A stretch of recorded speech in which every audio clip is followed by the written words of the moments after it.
let's transition right here. Because here's one thing that I am a big fan of Coach Sanders. Primetime Deion Sanders, never made no bones about it. I love what he does. I love the fact that he, obviously loved watching his football career. Loved it. Loved the fact that he's turned himself into, in my opinion, I think he's one of the most influential coaches in college football right now. Okay. He's in year 3.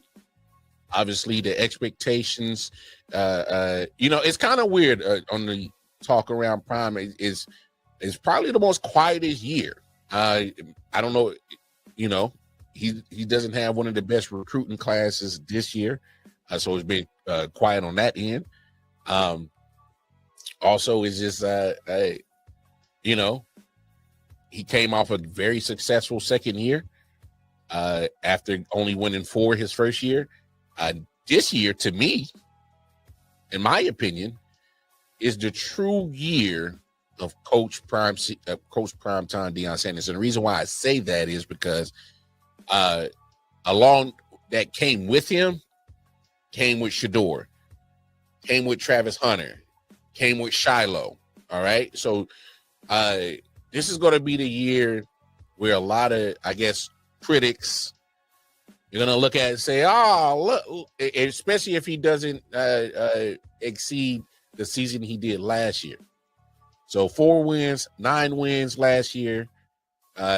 If he gets less, they can't wait to be on his head and be like, oh, damn. So you're really not a good coach, and you're damn sure not a good coach without Shiloh. Damn sure not a good coach without Travis Hunter. Damn sure not a good coach without Deshaun Shador. They can't wait. They can't wait for him to fail. All right? They can't wait. And I'm interested to see how Coach Prime does this year without his sons, without Shador and Shiloh, what he's going to do without no Travis Hunter. I am curious.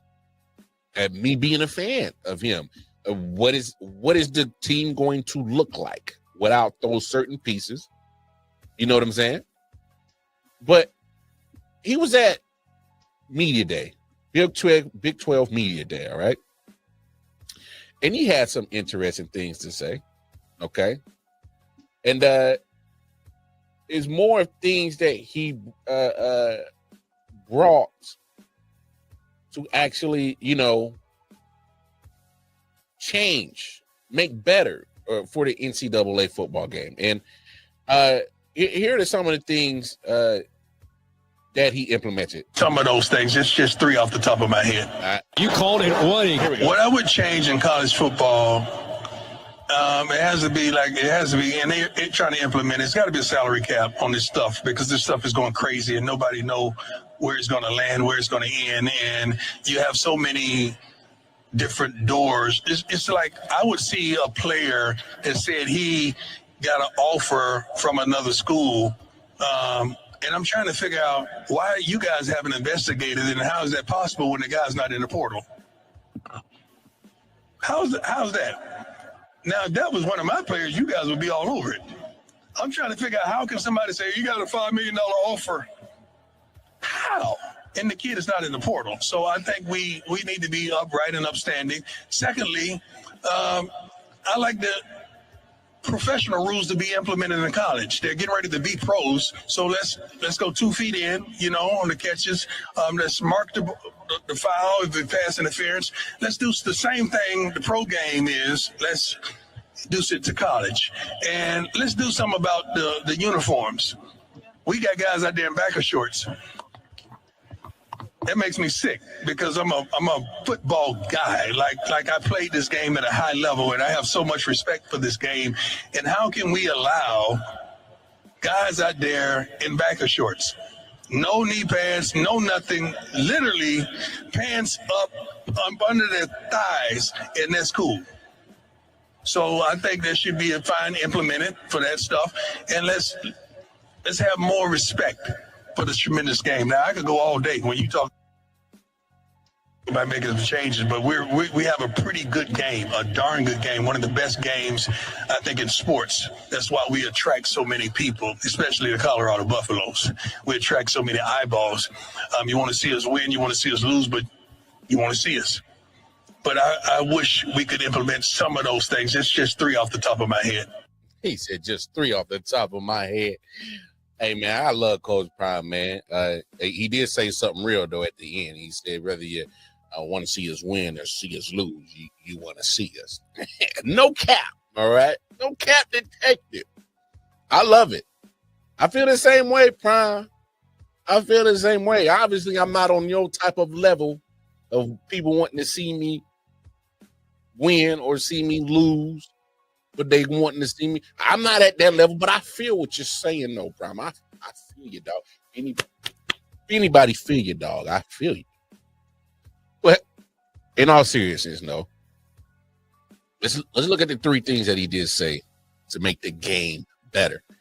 The first 2 rules that he dropped, the salary cap, pro rules.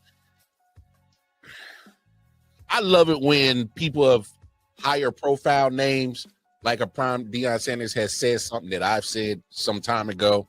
And I'm going to go find these clips that I said that the NCAA to implement a salary cap and a pro rules. And I 100% agree with Coach Prime right here, because 1, the salary cap. And here's why they should have a salary cap. Because I don't know if y'all know this, and y'all can go check, your sources or wherever you get your information. But I had ESPN send a alert to me 2 hours before I started the show that they said there's a bill in Congress. All right, there's a bill that's being sent to Congress that would bar these schools from using the tuition that you get from all students. All right. So, for instance, if Kansas, University of Kansas down the road from me, they enroll each year, say upwards, 10,000 kids. All right. Each year, 10,000 kids come to the school. Right. They charge them out of state kids, probably 30, 40 grand, in state, 20 grand, regardless. What this bill is saying, those tuition fees for every student cannot go to paying for athletic programs. All right. And I think that matters is because when you get that money from these kids, they're not guaranteed to do anything related to the athletic department, but you're paying dues and big money. My point is if you get the salary cap, all right, you ain't gotta have to implement no bill to tell a school not to use college tuition to pay for athletic departments and whatnot. All right, you ain't gotta worry about that. All right. So if you get that salary cap, 1, it nicks that in the butt. 2, it literally makes it that you can start forming and putting a parameter around this whole NIL thing. All right. This is how you start putting a parameter around that transfer portal thing. All right. So we can avoid those quarterback at Tennessee situations, the Nicos. Got some bad advice from his pops. He left the school thinking he was going to get more money. He ended up going to UCLA, gets less money. All right. But the fact is all this is happening right before spring training, where it's like, damn, I was expecting you to be my starter come fall. So if you start putting in the salary cap on what exactly a school can spend to pay for players, all right, which the schools, a few months ago, they made it legal that the actual schools can pay these NIL checks to these players. Okay. But it literally can start clearing up the confusion for not only the players, the fans, but most importantly, the coaches. All right. Put a salary cap on it. Hey, man, because your program is this is how much you can spend. That's how much money you can cap it. All right. I don't know how the rules and regulations and parameters on how that's going to come about and how they're going to implement it, but it's a start. It's a start from what Prime is saying to actually start cleaning up and that gray area. Start cleaning up that gray area when it comes to NIL and transfer portal. You gotta fix some of those things. I don't like the fact that the transfer portal is open during the college football playoffs. I don't like that. I know coaches don't like that because it's like, damn, man, we about to go play this college football playoff game, but my guy might be thinking, one of my players might be thinking of going somewhere else. Is he even going to be one, even if he does show up, is he going to be in that mind to play for him and his team? Is he going to be focused on that? Or if he doesn't show up in general, and the next thing I know, he pops up at another university. You know, start cleaning this mess up. Why is there a transfer portal going on in the middle of college football playoffs? Why? That's crazy. Change some of these dates. Change some of this shit. Hey, help your coaches out. Help the coaches out. They already got enough on their plate when it comes to recruiting. In a sense, they're babysitting. All right. Help the coaches out. Help the coaches out. And then two, the pro rules. I've been screaming that. You gotta have the pro rules. You know what I'm saying? Definitely need to change the transfer portal dates. Yeah, it's crazy. How the hell you expect to focus on and look, I get it. People are gonna point to, oh, well, the coaches leave all the time, and you know, they do this, they do that. I get that. But now it's the players' point of this whole NIL and transfer portal thing. All right. I didn't already harp enough about the coaches getting way too much money, having the leeway to pick up and leave and go to a program whenever they felt damn near winning whenever they wanted to, you know. So I gotta have that same energy when it comes to the players. I'm pro player.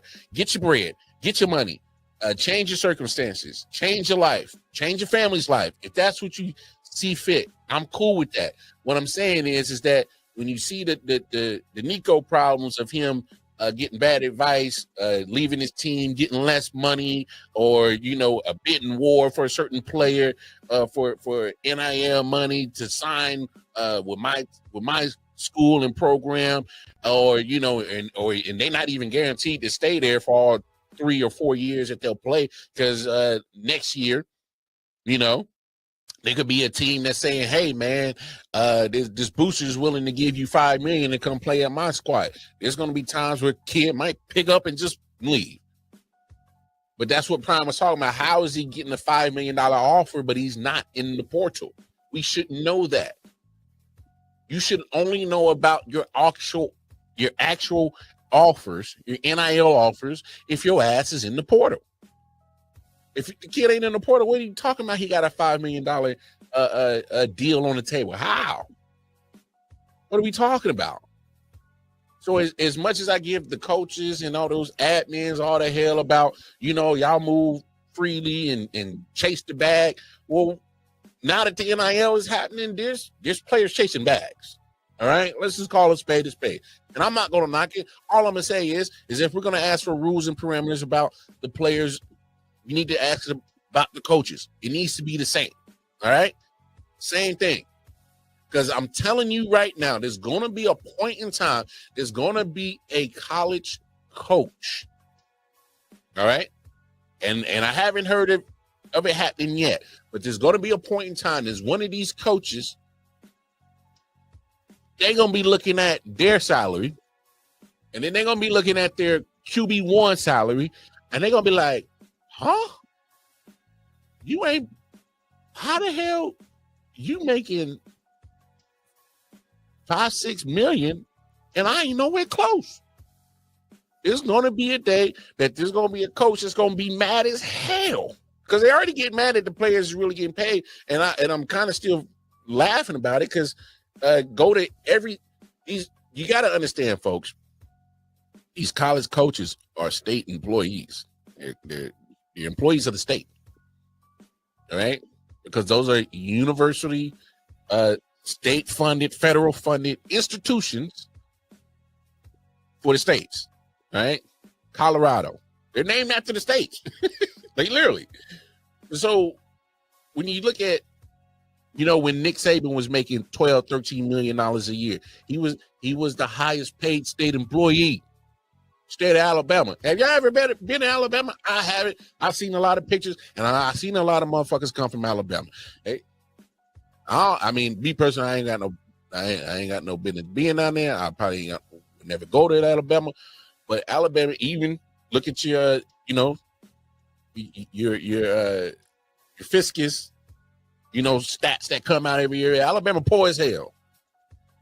If Alabama poor as hell, what the hell is Nick Saban making $12, $13, $14 million a year as a state employee? Because they broke in Alabama, but they love some old Roll Tide. So I want y'all to put that in perspective. One of the most poverty states in America will pay a football coach $12, $13, $14 million a year to coach football. And guess what? They probably would have paid more if Saban would have stayed and once more. They probably would have paid that month damn near $20 million a year. And they wouldn't have hesitated.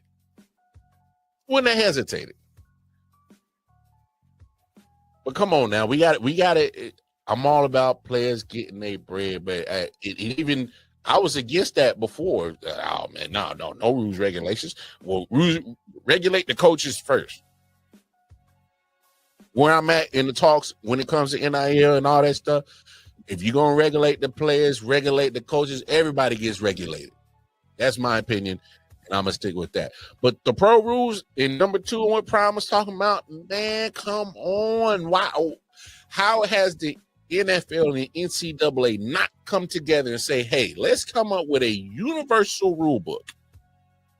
Let's come up with a rule book that's one is not going to have nothing different about it. I think it makes sense. It makes sense. I mean, literally, the NCAA is at this point just a farm system for the NFL. You just got to wait 3 years. That's it. It's a farm system. Because I'm willing to tell you, just about every player who plays D1 college football, they all got hopes and dreams of playing in the NFL, and we all know they're not all going to make it. We know that. But the fact of the matter is, it's going to be the ones that do make it, hey, you want them to thrive in the NFL? Well, put them in a setting that is already similar to it. It takes the learning curve down for sure. No longer on 1 foot in bounds. No, get both feet in. It's professional. You about to go to the league, so if you really like that, let's start, playing like the professional. The markings on the field. Have y'all ever noticed the hash marks are a lot wider out on the college field than the NFL field? Why? Put them in the same length. Either go in or out. Y'all make that decision, NCAA and NFL. Y'all come together and make unified rules and regulations when it comes to the game of football. Cut the learning curve out. All right? The NCAA, especially the college football, is practice for the NFL. So practice like the NFL. Do things like the NFL. Put in the salary cap. Because you're going to have, especially with the coaches, it gives you practice. If I'm a coach and I know how to finagle a salary cap in college, I can know how to finagle a salary cap in the NFL. It's simple. Because you're going to have, because if you're a coach, a college football coach in NCAA, get with your athletic director, your general manager. Hey, man, I got these players. How much money we got? We going to figure out how to, play with the money. So then when you go, if you're a coach, you go to the NFL, hey, man, GM, hey, man, let's get on one accord. I need these certain types of players. How much money we got? Can we get them? Can it fit? Can it make me happy? Practice. Practice makes perfect, baby. Come on now. We all know that. It takes 28 days to create a habit. It takes another 28 days to perfect it. You got to create the habit, then you got to perfect it. All right? So my thing is also like, come on, man. If you're literally the minor league for the NFL, your rules should be the same when it comes to pass interference. And to me, and I'll have this conversation right now. When it comes to the pass interference rules and how they mark it, I would personally do the college way. Mark off the 15 yards and just be done with it. Because one thing that pisses me off with the NFL is a quarterback, oh, man, I just throw it down there and hope that the ref throws a flag. And more times than not, the way that the refs have been playing contact, whether it, even if they're going back and forth, they'll still throw the flag and they'll find it. And it's like, don't give me the cop out. Like me, I prefer the 15-yard penalty to the college rule. 15 yards, keep it moving. Let's continue to play football. But I hate the old just chuck and duck and let's get in the field goal range because we're desperate. And let's hope that the ref calls it. Now, I hate that. So fix that. Like Prime said, get 2 feet in bounds. All right? Professionals, baby. We professionals. Okay? Get 2 feet in. I know it looks good with the 1 foot in. It looks good on college football 25 and now college football 26 on the PlayStation and the Xbox. But damn it, in 2 feet, baby. 2 feet. Give me them 2 feet. All right? And then one last but not least, what Prime is talking about, uniform. He said, these men's out here in biker shorts. Prime funny. But the funny thing is, if you play college football 25 or 26, they got an option in there. The length of your football pants. You can go low or regular. And I thought that was odd. I don't remember the days that all of a sudden we were shortening the pants for the football players. And for me, I know a lot of people probably saw Prime say that and was like, wait a minute. You was one of those flashiest dudes in the world. No, if you heard what he said, he's talking about cats is literally out here with the thigh pants, the coochie shorts, the coochie cutters, the Daisy Dukes, the football version of that shit. Literally, they pants is going thigh high. And what he's really talking about is the fact that none of these cats who are wearing these thigh-high football pants got no knee pad coverage. All right? And I know people going to try to get on Prime for this one, but it makes sense. It's there to protect your knees when you got those pants because your knee pads are sitting there covering your knees to help prevent a knee injury. You got no pad in there. I'm not saying it is going to automatically make you hurt or not, but, again, you're not absolved from getting knee injuries with no pad in there or with pad. That's not what I'm saying. What I'm saying is the fact that they were there for that reason is to reduce the possibility of an injury. You got nothing there. You got the coochie cutter hot daddy summer pants on trying to play football. You got no protection. Zero. All right? Nada. Come on, man. What are we doing? Are we playing football or are we trying to have fashion?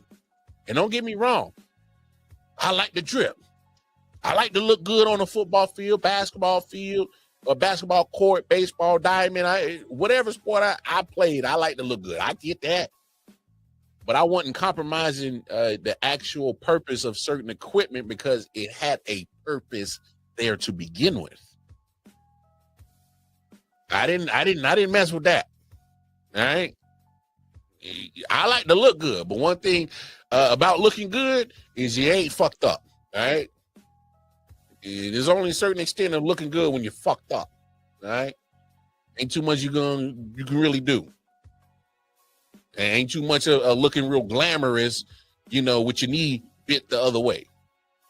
Ain't nothing too glamorous when a couple of years later, you was wearing too much hoochie daddy football pants on, took too many shots to your knees.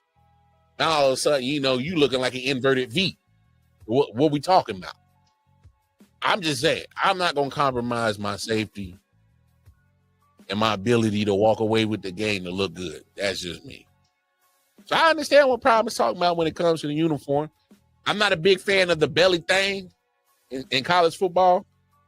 That's another thing they got on and maybe I'm just crazy. I don't know. Maybe I am. I never liked it when they did it back in the days. The little jersey, showing. Or maybe because I ain't really had an 8-pack. I might be jealous of that. That might be it. But regardless of my jealousy of not having an 8-pack, I'm just saying, like, wear your uniform. Why you wearing a crop top? Hey, real talk. They playing football like this, y'all. Excuse the dad, Bob, but they playing football like this. Why is everybody walking around with the Ezekiel Elliott look? Why? How's that cute? The football halter top. Look at me. I got my jersey, football halter top, showing my belly. I never understood that. Again, maybe I'm crazy. Y'all let a bro know. I mean, you let me know. Am I tripping? I might be tripping. But those are some of the 3 things that Prime said that he will want to implement. I'm curious to have heard the other things he had to say that could possibly make the game of college football improvement, I should say. So yeah, man. I'm a whole trip, bro. Y'all just don't pay no attention to me, man. I just be doing my own thing. I kind of felt weird showing my own.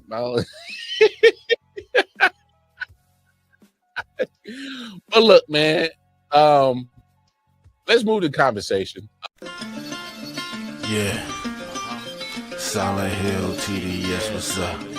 Yeah, come on. IOW Sports Network, late night edition. Let's go.